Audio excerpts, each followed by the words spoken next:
میں امیجیٹلی اس کا استعفیٰ ڈیمانڈ کروں؟ بھائی میں ملک کا پرائم منسٹر آپ سیک کریں گے انہیں؟ کس کی ضرورت ہے مجھے آ کے کہے میں ڈیموکریٹکلی الیکٹڈ پرائم منسٹر ہوں؟ کس کی ضرورت ہے مجھے کہ مجھے یہ بتائیں جب نواز شریف کا جنرل مشرف سے ہوا وہ کیا ہوا تھا؟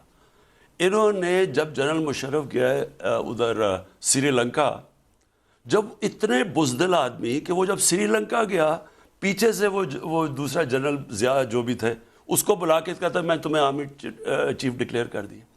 اتنی بزدلی میں ہوتا. اور بعد میں جب ان کو فارغ ہو گیا تو کہتے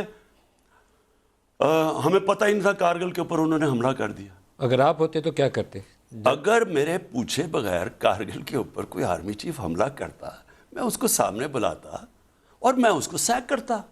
میں اتنا بزدل کہ وہ جناب سری لنکا گیا ہوا ہے جہاز میں تو میں نے اس کو فارغ کر کے کسی اور کو بنا دیا.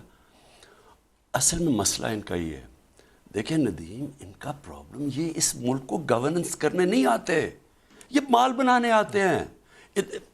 آپ کو میں ایک بات بتاتا ہوں، جو سب سے بڑی طاقت ہوتی ہے انسان کے اندر وہ جسمانی طاقت نہیں ہوتی، وہ اس کی اخلاقی طاقت ہوتی ہے. اور جمہوریت چلتی ہے اخلاقی طاقت سے. جو ڈیموکریسی ہے اس میں آپ کی مورل اتھارٹی کاؤنٹ کرتی ہے.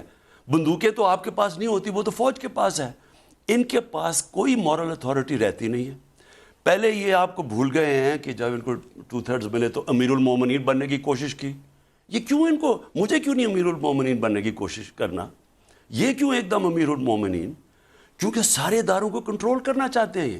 کیونکہ یہ ان کا مقصد جو مرضی میں بادشاہ سلاوت ملک میں کروں، میں رائے ونڈ کے سارے یہ اتنی بڑی اسٹیٹ، میرے سے کوئی پوچھے نہ کہ پیسہ کدھر سے آیا ہے. ہدایبہ پیپر مل کے نام پہ میں اربوں روپیہ باہر بھجوا دوں، فیک نامز میں لے کے آؤں، مجھے کوئی نہ پوچھے. یہ تو اصل مسئلہ دیکھیں، یہ ان کا ڈیموکریٹک مائنڈ سیٹ ہے ہی نہیں. ڈیموکریسی کے اندر جو لیڈرشپ ہے وہ جواب دہ ہے، یہ جواب ہی نہیں دینا چاہتے.